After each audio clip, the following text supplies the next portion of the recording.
لە جیهانی کۆن و سەردەمدا بەهۆی هەبوونی بیر و ڕای جیاواز، ئاین و مەزهبی جۆرا و جۆری دوگم و داخرا و یەکتر قبول نەکردنی ئەرزش و پێوانە پیرۆزەکانی لایەنی بەرامبەر هەمیشە گرژی و ئاڵۆزی لێکەوتووەتەوە. ناوچەی ڕۆژهەڵاتی ناوین با حکمی ئاینزابوون و هەبوونی بیر و بۆچوونە جیاوازە ئاینی و مەزهبیەکان هەردەم مەکۆی ئاژاوە بشێوی و تونند و تیژی لایەنەکان لا دژی یەکتر بووە. ئەمەش بەهۆی زاڵبوونی بیری فەندەمێنتالیزمی ئیسلامی سوننە یا شیعە و ئیدئۆلۆژیک بوونی هەردوو لایەن کارەساتی دڵهەژێنی گەورەی وەک ئیعدام و کوشتنی جودابیرانی بیرجیاواز لا ساڵەکانی سەرەتا و ناوەڕاستی دەهەی شەستی هەتاوی لە ئێران، شەڕی ناوخۆیی دوولایەنی شیعە و سوننە لە ئەفغانستان و پاکستان، شەڕی خوێناوی حوسیە شیعەکانی یەمەن لەگەڵ لایەنی سوننی مەزهب، شەڕی عەشیرەیی مەزهبی و نەتەوەی لە عێراق، سووریە و تورکیای لێکەوتوێتەوە. پاش کارەساتە مرۆییەکەی 11 سێپتەمبری ئەمریکا، ناوچەی ڕۆژهەڵاتی ناوین بووە مەکۆی لەدایکبوونی شەڕە مەزهبیەکان و ناوچەکەی بەرەو ئەو ئاراستەیە پاڵپێوەنا کە قەیرانی سیاسی، ئابووری و لە هەمویان گرنگتر کارەساتە مرۆیە یەک لە دوای یەکەکانی لێکەوتوێتەوە. لە هەموو ئەو ناکۆکی و شەڕە مەزهبیانەی مێژووی کۆن و هاوچەرخ کەسانی مەدەنی و بێلایەن بەتایبەت ژنان و منداڵان قوربانی یەکەمن و زۆرترین خەساری مرۆییان بەرکەوتووە. هەموو چەشنە تونند و توژیەکی دەرونی جنسی ڕەگەزیان لێکەوتووە. کوردستانیش با درێژایی مێژوو و بە حکمی هەڵکەوتەی جوغرافیایی و شەڕ و ململانەی زلهێزەکان هەر لە سەردەمی دەسەڵاتی دوو زلهێزی عوسمانی و سەفەوی واتە دوو لایەنی شیعە و سوننە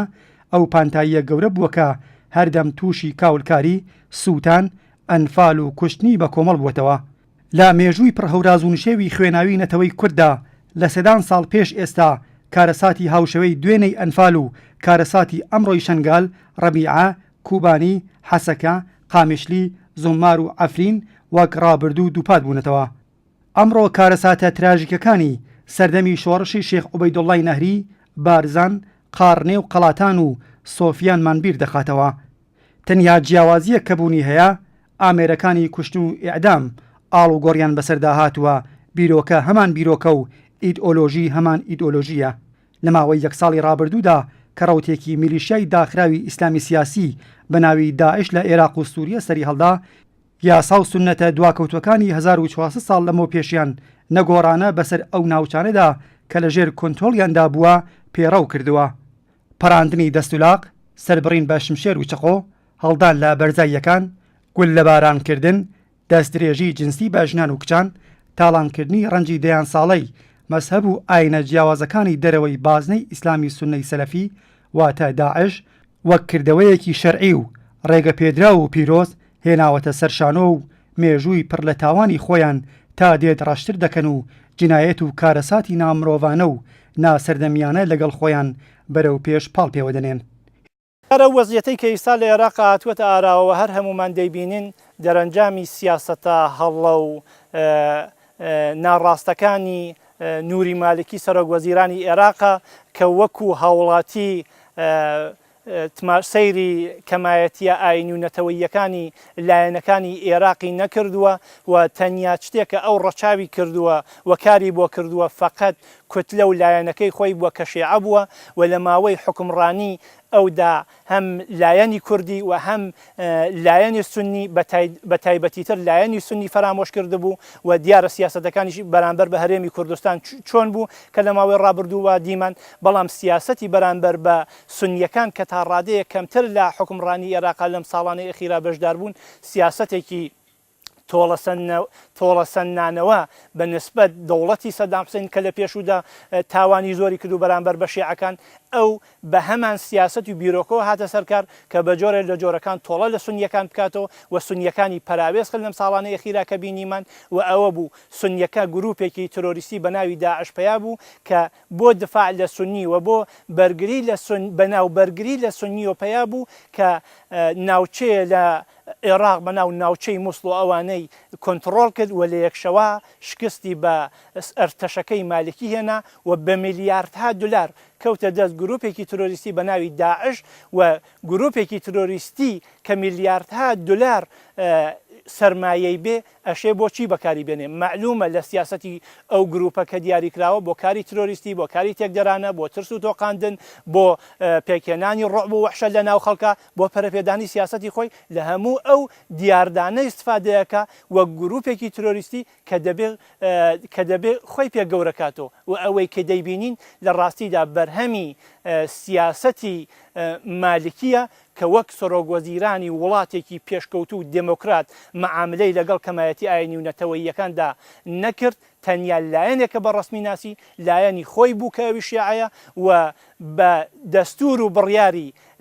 وڵاتانی شیعە بە تایبەتی کۆماری ئیسلامی هەڵسوکەوتی کرد بۆیە ئەیبینین کە عێراق ئێستا لە حاڵەتێکی شەڕی ناوخۆیی خوێناوی زۆر قوڵدایە بە تایبەت لە نێوان شیعە و سونی کە ئەوەی ڕاستیەکەی بەرپرسیاری یەکەمی ئەم کێشە و ئاڵۆزیانەی کە هەیە نخست وەزیری عێراقە. ئێوە گەر ماوەی لەوە پێشە و بەرەوەم لە چاوتەن ڕاگەیاندنەکان و میدیاکانی لایەن و ڕێکخراوە سیاسی و حیزبیەکانی کوردستان کرد بێ هەرێکێ بە شێوازێ چوونە بەرەوپیری پرسەکانەوە بەڵام کاتێک کە هێرشی داعش وەک لایەنێکی تەرۆریستی و بۆ داگیرکردنی وڵاتی کوردستان و ماڵی کورد هاتەکایەوە چەشنێک هاو هەڵوێستی و هاوبیری و هاوڕایی و کۆدەنگی لە نێو کووردا دروست کرد و ئەگەر ئەبینی تا دوێنێ نەختی ئاڵۆزی لە پەیوەندی لە نێوان بڕی لایەنەکان نبوو لە باشوور لە باکوور لە ڕۆژاوا لە ڕۆژهەڵات ئەمڕۆ بینیەوانە هەموو نراونتە لاوە ئەمە نیشانەدا هەستی نەتەوەیی و بیری نەتەوەیی لە نێو کووردا و لە وڵاتی کووردا و لە ماڵی کووردا و لە خاکی کووردا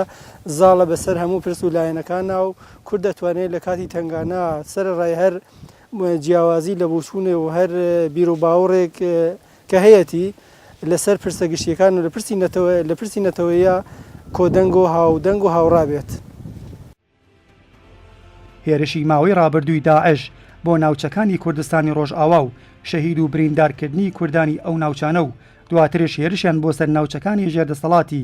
حکوومەتی هەرێمی کوردستان وەک شار و ناوچەکانی شەنگار، شێخان، زۆممار و ڕەبیعە هەستی مرۆڤ دۆستی و نەتەوەیی کوردانی پارچەکانی دیکەی کوردستانی بزواند و گوتارێکی هاوبەشی بەهێزی نەتەوەیی بە ناوی بەرگری لە ئەزمون و دەستکەوتەکانی حکوومەتی هەرێمی کوردستانی لێکەوتەوە. بەڵێ هاتنی ئەو هێزت ئیسلامیە تۆنڕەوە کە بە نێوی داعش ناسراوە هاتنی بۆ خاکی عێراق ڕەنگە لە سەرەتاوە مەترسیکی ئەوتوو بەدی ناکرا بۆ سەر هەریمی کوردستان یان ئەو ناوچانەی کە لەژێر سەیتەرەی هەریمی کوردستان و باشووری کوردستاندایە بەڵام لە ڕۆژەکانی ڕابردووە دەبینین ئاراستەی شەڕەکە بە تەواوەتی گۆڕا و ڕووی چەکەکانی خۆی گۆڕیوە و ڕووی کردووە باشووری کوردستان و بەعزە ناوچەهایەکیژی داگیر کردووە لەوانە شنگار و ئەو مەناتقانەی کە پێشمەرگەتیان نیشتەجێ بوو و لەو ڕابتەیە دەبینین وەک لە خەبەرەکانی جا بڵاو بووەتەوە خەت و ئامێکی کەم وێنەی کردووە لە ڕاستیدا ئەوە لە زیاتر خۆی لە چوارچێوەی جینۆسایددا دەبینێت. من لەم وایە خۆی ئەمە هەستی کوردی بەگشتی بریندار کردووە لە هەر چوار پارچەی کوردستاندا هەستێکی ناخۆش هەستێکی بریندار زاڵ بووە بەسەر تاک بە تاکی کورد لە هەموو بەشەکانی کوردستاندا بێگومان ئەوە هەستێکی نەتەوایەتی دروست کردووە ئەگەر چی لە مێژوودا ئەگەر تۆزە بگەڕینەوە بۆ دواوە بڕوانینە تاریخی کورد جۆڵانەوەی کورد دابەش بکەین بەسەر سێ بەشە یان سێ جیلە جیلی یەکەمی کە بەدەست ڕێبەرایەتەکەی لە ئەستووی کەسانێکی ئاینی یان شێخ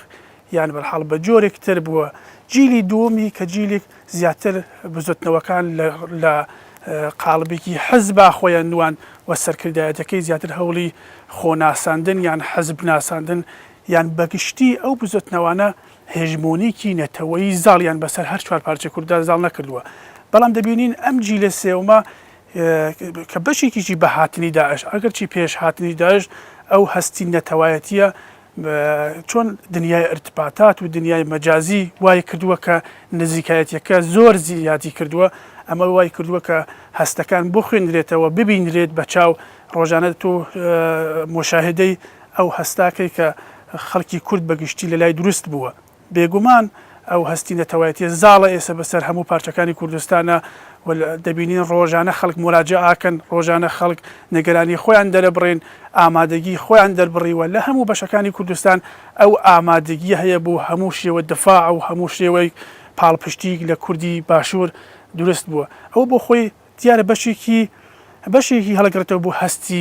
هەستی مرۆڤایەتی لەبەر ئەوەی ئەو هێزەی کە بەنێو داعش لەو مەناتقانە دەستی کردووە بە مرۆڤ کوشتن بە شێوەیەکی قیزەون و دڕندانە هەر مرۆڤێکی هەستی هەر مرۆڤێکی لە دنیا هەژاندووە. بەڵام ئەوەی لە لای کووردە بە بڕوای من هەستی نەتەوەیە زیاتر هانی ئەدا بۆ ئەوەی دەنگ هەڵبڕێت، هانی ئەدا بۆ ئەوەی ئامادەگی خۆی دەربڕێت بۆ دفاع و پاڵپشتیکردن لە براکانی خۆی لە باشووری کوردستان. کوردستانی ڕۆژهەڵات سەرەڕای زاڵبوونی حاکمیەتی ڕەشی ئیسلامی بەسەریدا هەستی هاوسۆزی و هاوچارەنووسی خۆی لەگەڵ نەهامەتی و سەرکەوتنەکانی هەرێمی کوردستان دەربڕیوە. لە کاتی کارە ساتەکانی هەڵەبجا کۆڕەوەکەی 91 و کارە ترۆریستیەکەی یەکی شوباتی هەولێر فرمێسکی هەڵڕشتووە و لە کاتی سەرکەوتنەکانی ڕاپەڕین و پرۆسەی ئازادی کوردستان دانانی یاسای فیدراڵی بۆ هەرێم و سەرۆک کۆماربوونی مامجلال هاوشێوەی هەولێر و سلێمانی شار و ناوچەکانی کوردستانی ڕۆژهەڵاتیش شادیان گێڕاوە و ئەو سەرکەوتنانەیان با سەرکەوتنی خۆیان زانیوە. لەگەڵ ڕاوتی بەرەو پێشچوونی ڕاوتی ڕووداوەکان ئەو لێک نزیک بوونەوە زیاتر گەشەی سندووە. بەهۆی کارەساتە خوێناویەکانی چەند ڕۆژی ڕابردووی شنگال و ناوچەکانی دەوروبەری هێرشی مەغول ئاسای داعش بۆ سەر ئەو ناوچانە و کۆمەڵکوژی جەماوەرەکەی با تاوانی کوردبوون و ئێزیدی بوون دڕندانە لە ناو دەبرێن و ئەنفالی دەهەی هەشتای زاینی و بیرمان دەخاتەوە. ئەم هێرش و کارەساتە مرۆیی و نەتەوەیە بۆ جارێکی دیکە هەستی هاوسۆزی و هاوچارەنووسی لە ناو کۆمەڵانی خەڵکی کوردستانی ڕۆژهەڵات و حیزبەکانی ئەم بەشە لە کوردستان گڕوتینێکی نوێی پێبەخشرا. حاکمی هێزەکانی داعش بۆ کوردستان بەڕاستی هەستێکی نەتەوەیی زۆری لەنێو بەشەکانی کوردستانە بڵاو کردوێتەوە بەتایبەتەن بەشەی کە ئێمە لێی دەژین ڕۆژهەڵات بەڕاستی لاوانی ڕۆژهەڵات زۆر لەباری نەتەوەییەوە هەستێکی زۆر لاوان وروژاوە لەم دۆخەیە کە مەترسیەکە بەڕاستی هەموو تاکێکی کورد لەگرا هەستیەکەن و هەموو لاوان ئامادەیی خۆیان دەربڕیوە کە ئەگەر پێویست کات بەڕاستی ئێمە ئامادەین وەک سادەکانی سیاسی و مەدەنی ناوخۆ حازرین ئەگەر حیزبەکانی داوامان لێ بکەن شان بەشانی هێزەکانی پێشمەرگە بینە بەرەکانی شەڕە. بەڕاستی ئەمە دۆخێکە کە ئەبێ هەموو کوردێک مەسئولانە و بەرپرسیارانە خۆی مەسئول بزانێت کە ئەگەر ئێمڕۆ داعش هێرشی کردوێتە سەر باشووری کوردستان بەڕاستی سبەی نیشت هەر هەمان دۆخ شایەتە بۆ ئێمەش دووبارە بێتەوە کە ئێمە بێت وەک پشتیوانی ئەوان لەم دۆخەیە بەرپرسانە و مەسئولانە پشتیوانیان لێ بکەین و ڕۆڵەکانی خۆمان لە باشووری کوردستان بە تەنیا نەهێن. بەڕاستی من هەر لێرەوە وەک چالاکێکی ناوخۆ ڕۆژهەڵاتی کوردستان زۆر سپاسی حیزبەکانی ڕۆژهەڵات دەکەم. بەڕاستی ئەم هاو پشتیوانی ئەوان وەک هێزێکی معنەوی ئەگەر هێزی وەک هێزی سەربازی ڕۆڵەکانیان داوانەیە و شەڕ کردو. بەڕاستی ئەمە وەک پشتیوانیەک زۆر هەستی نەتەوەیی لەنێو خەڵکی ڕۆژهەڵاتە پەرە پێداون. لاوانی ڕۆژهەڵات ئەم دۆخەی کە لە باشوور هاتووەتە پێش زۆر ڕۆحێکی نەتەوەیی وروژاندووەنە و لاوانە بەتایبەت هەموو بەتایبەت چینی لاو و ڕۆشنفکر و چالاکانی مەدەنی بەڕاستی ئەم دۆخێکە کە هەموو کوردێک مەترسیەکەی ئەحساس دەکات و ئەم هێزەکانی ڕۆژهەڵاتی ئێمە زۆر سپاسیانەکەین کە هێزیان ناردووە بۆ پشتیوانی لە هێزی پێشمەرگەی باشوور.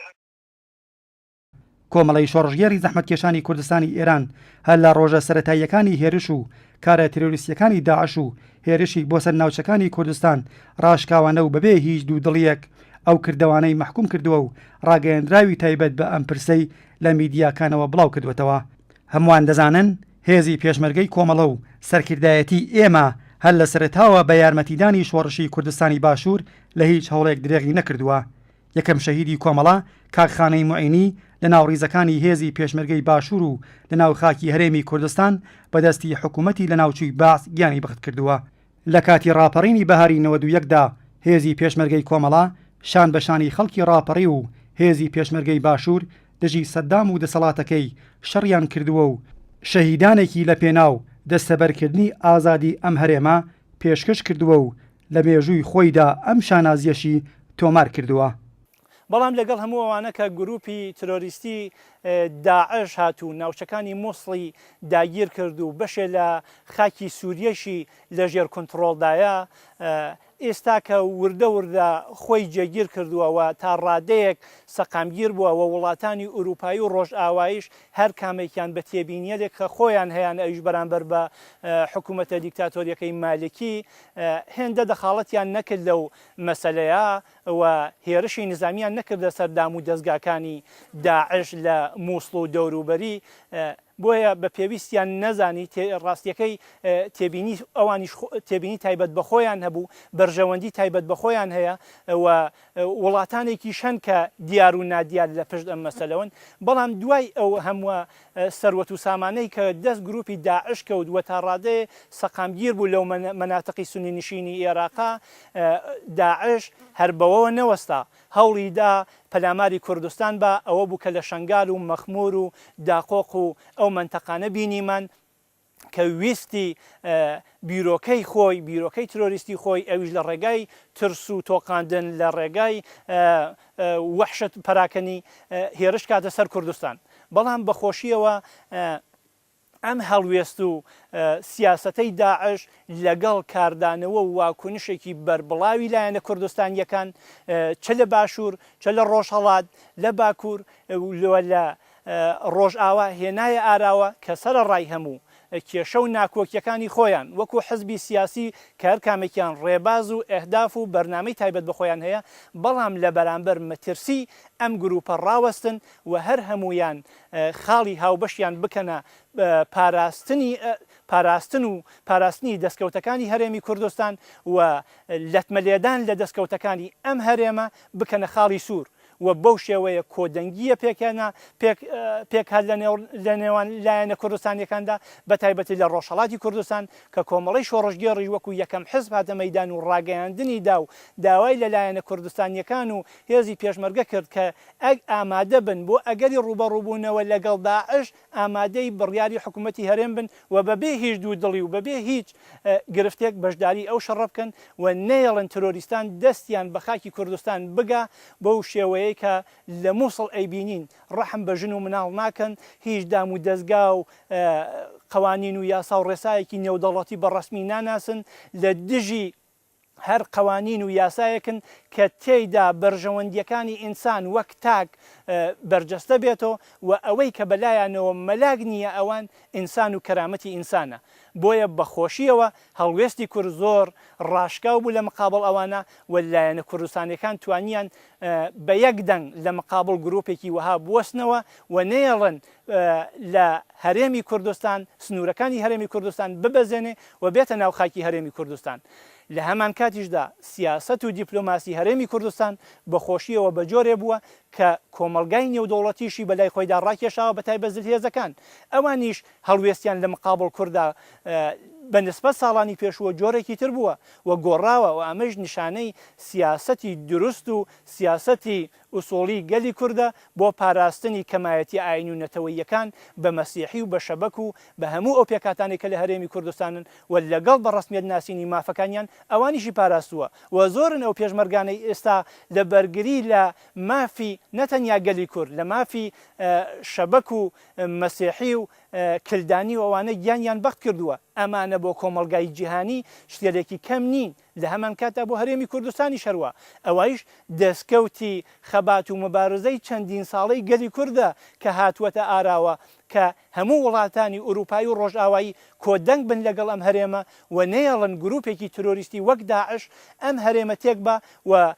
ئەزمونونەکانی ئەم هەرێمە بخاتە خەتەرەوە لە هەمان کاتە ئەم هەرێمەی کوردستان کە ئیستا من و تۆشی تێن بووەتە قیبلە نمایەک بۆ هەر چوار پارچەی کوردستان کە وەکو چاوی خۆیان بیپارێزن و دەستی ترۆریستان و دەستی داعشیەکانی تێدا کورد بکەنەوە و ئەمە خاڵێکی کەم نییە بۆ کورد ئەمە دەستکەوتێکی کەم نییە بۆ کورد تا ئێستا لە مێژوودا شاید زۆر جار بوو بێ کە کورد لە خەبات و بەرخۆدان و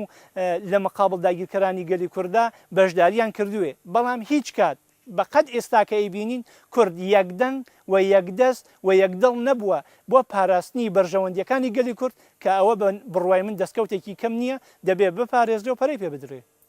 لەم سەردەمە هەستیارەدا کە حکوومەتی هەرێمی کوردستان چەند قۆناغێکی دڵخۆشکەری وەک دانانی پەرلەمان حکوومەت سەرۆکایەتی هەرێم هەناردەکردنی نەوت و گەشەی ئابووری دەستەبەرکردنی ئاسایش و هێمنی لە ناوچەکانی ژێردەسەڵاتی خۆی دەستەبەر کردووە ئەرکی سەرشانی هەموو تاکیی کووردا کە وزە و توانای خۆی لە پێناو پاراستنی ئەم دەستکەوتانە و پارێزگاریکردن لێیان بخاتە گەڕ. هەروەک لایەنە کوردستانیەکان بەگشتی لە پرسێکا کۆدەنگیش پرسیینەتەوەیە بەبێ جیاوازی لەوەی کە سەر بە کام بەش لە کام بەش لە بەشە دابڕێنراوەکانی کوردستانن لانی کەم لەم بەشە هاوهەڵوێست و هاودەنگن لەبەر ئەو شتێککە باسی یەکەن بەبێ جیاوازی لەوەی کە سەر بەکام پارچەکان لە پارچەکانی کوردستانن بەڵام ئێرە هەروەک ئەم چەند ساڵی دواییە بینی ومانە زۆری لەو لایەنە سیاسی و ڕێکخراوەیەنە لەبەر بەرژەوەندی و پاراستنی بەرژەوەندیەکانی گشتی نەتەوەی کوردە کوردستانی باشوور بەهۆی ئەو دەستکەوتانەی کە لانیکەم لە نەوەدەکانە و تا 2023 و لە 2023 و بەرەوەم لە بربڵاوتر و بەرینتر بووەتەوە چەشنێک هەستیان بە پرپسایەتی و مەسئولیت کردو ئەوە بووە بە چەندین جار و بارها و بارهایمە لە زاری بەرپرس و لایەنە سیاسیەکانە و لە ڕاگەیاندن و میدیاکانیان نبینیومانە کە ئەگەر نکۆڵیک لە کارەکانیان هەیە لەبەر بە پاراستنی بەرژەوەندی گشتی ئەم پارچەیە کە کاریگەرە لەسەر هەموو بەشەکانی کوردستان و پرسیینەتەوەی کورد بەگشتی بۆیە ئەوان وەکو پرسێکی واحد وەکو پرسێکی یەکانە چاوی لەکەنەوە لە بەرابەر و پرسا هەموو خۆیان بە بەرپرس و مەسئولە زانن بۆیە لێرا کە کاتێکە بینین لایەنێکی دەرەکی ئێستا کورد لە ماڵی خۆی دانیشتووە کاتێک لایەنێکی دەرەکی هاتووەوە چاوی دەکەن هەر لە ژیانی یاسایی خەڵکە کابرا لە ناو ماڵی خۆی دانیشتووە ئەگەر لایەنێکی بەرامبەر بێت و بچێتە ناوماڵەکەی و بەمەبەستی داگیرکردنی ئەو کاری کرد بێ و بجوڵێتەوە خۆ دیارە خاوەن ماڵەکە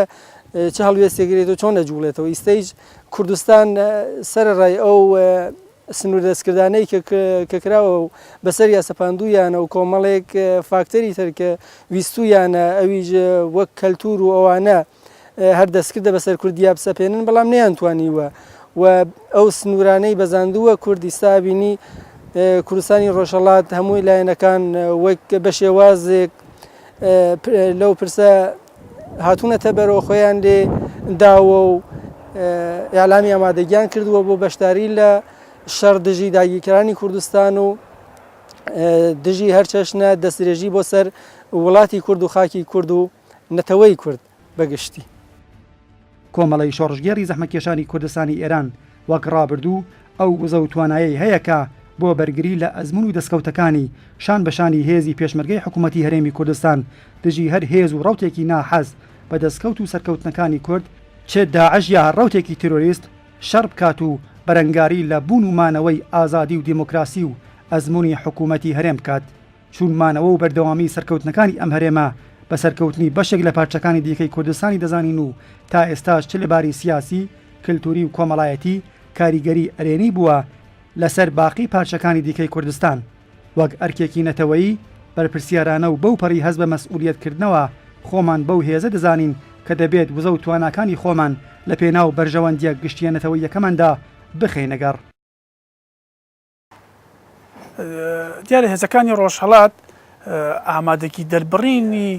خۆیان ئامادەکردن بۆ ئەوەی دفاعکە لە کوردی باشوور هەر لە چوارچەوەی هەستی نەتەوەیی و ئەرکی نەتەوەیە خۆی ئەلوێنێتەوە کە بەدەبینین بەشێکی عومدەی ئەحزابی کوردی ڕۆژهەڵات لە چوارچەوەی ڕاگەاندنە پێشووتریش ئەعلام مەوجودیەتیان کردووە لە ڕاگەاندنەکانە بڵاویان کردوێتەوە ئامادەگی ئەویان دەربڕیوە بەڵام موقعیتەکە وای لێ هاتووە کە تو پێویستە ڕاستەوخۆ ئەرکی نەتەوەیی خۆت بەجێبێنیت و بە هەموو شێوەیەک چ بە لە حازی لوجستیکی چ بە لە حازی ڕاستەوخۆ بەشداریکردنی هێزی پێشمەرگە لە هەر بوارێکە کە بۆیان بکرێت لەو ڕابتە بتوان پشتیوانێک بن بتوان هاوکارێک بن بتوان کۆمەکێ بکەن و لە بەرەکانی شەڕا لە دژی ئەم هێزە دەڕەندە بوەستنەوە و دفاع لە خاک و لە وڵات و لەو شوێنانەیە کە کوردی باشوور مەترسی لەسەر دفاعی لێ بکەن من لام وایە کوردی ڕۆژهەڵات زیاتر لە هەست پێکردن بە ئەرکی نەتەوەی خۆیانەوە دەستیان داوە ئەقدامێکی بەو شێوە ئەحزابی کوردی و لەسەرەوەی هەموویان کۆمەڵە لە ڕاگەاندراوێکە پێش ڕووداوەکان پێش هاتنی داعش بوو شنگار و ئەو مەناتقە بە ئاشکرا و هەم بانگەوازی خۆی بڵاو کردەوە داوای لە کوردانی ڕۆژهەڵات لە دانیشتوانی کوردی ڕۆژهەڵات کرد چ ئەوانەیە کە نیشتەجێن هەریمی کوردستانن چ لاو ئەو لاوانەی کە بە هەموو شێوەی ئەتوانە خۆیان بگەینە بەرەکانی شەڕ و دفاع لە خاک و لە پارێزگاری لەم بەشەی لە کوردستان بکەن دەبینین بە ئەو بانگەوازەی کۆمەڵە خۆشبەختانە جێگرتوو بووە و توانیوێتی هەستێکی زۆر یان لانیکەم بەهانە هاتنێکی خەڵکێکی زۆری ڕۆژهەڵات بۆ خۆی دەستەبەر بکە دەبینین لاوان و ڕۆژانە لە تەشکیلاتەکانی کۆمەڵە لە خەڵک چالاکانی مافی مرۆڤ چالاکانی هەموو نەوع چالاکانێک کە لەنێو خۆ وڵات حزوریان هەیە ڕۆژانە پەیوەندی دەگرن ڕۆژانە لە تۆڕە کۆمەڵاتێکی خۆیان ئەعلام مەوجودیە دەکەن و ئامادەگی خۆیان دەربڕێ بۆ ئەوەی بێن و ڕاستەوخۆ حزور پیاکەن لە بەرەکانی شەڕا هێزی پێشمەرگەی کۆمەڵە باوەڕێکی قوڵی بە ئازادی و مافی چارەی خۆنووسین بووە و لە داهاتوشدا ئەو هەوڵانەی خۆی وەک حیزب و هێزێکی شێلگیر و ئازادی خواست پەرە پێدەدات جێگای ئاماژەیە لە ڕۆژان و حوتوەکانی ڕابردوودا ڕوتی سەلەفی لە شار و ناوچەکانی کوردستانی ڕۆژهەڵات لەژێر چراسەوزی کۆماری ئیسلامیدا دەستیان بە بڕێک هەڵسوڕان وەک ترساندن و تۆقاندنی جەماوەر بە تایبەت ژنان و کچان فرۆشیارانی ئامێرەکانی موسیقی جلوبەرگی ژنان کردووە و پرۆژەی ئەمر بە چاکەونەی لە خراپەی خۆیان بەهێز و ڕەوتە سەلەفیەکان جێبەجێ دەکەن ئەمە کارێکی دوژمنکارانەیە دژی مافەکانی مرۆڤ ئازادی و بەرژەوەندی گشتی کۆمەڵانی خەڵکی کوردستان لەم بارودۆخە هەستیارەدا وەک ئەرکێکی نەتەوەیی لە پێناو پاراستنی خوشک و براکانمان لە شەنگال شێخان زۆمار ڕەبیعە کەرکووک و باقی ناوچەکانی دیکە دژی ناحەزان و نەیارانی نەتەوەکەمان وەک هێزێکی ئامادە و بە ئەزمون شەڕ بکەین و بجەنگین دوژمنان و نەیاران ئاگادار دەکەینەوە کە هیچ کۆسپ و لەمپەرێک ناتوانێت بەرەو پێشچوونی دۆزینەتەوەی کورد لەبار بەرێت و لە ناوی ببات بەڵکو کورد لە هەموو نەهامەتی و قەیرانە جیاوازەکاندا ڕۆحی یەکگرتووی و یەکریزی زیاتر بووە و بە وزە و توانای باشترەوە بەرەو پێشاتەکان هەنگاوی ناوە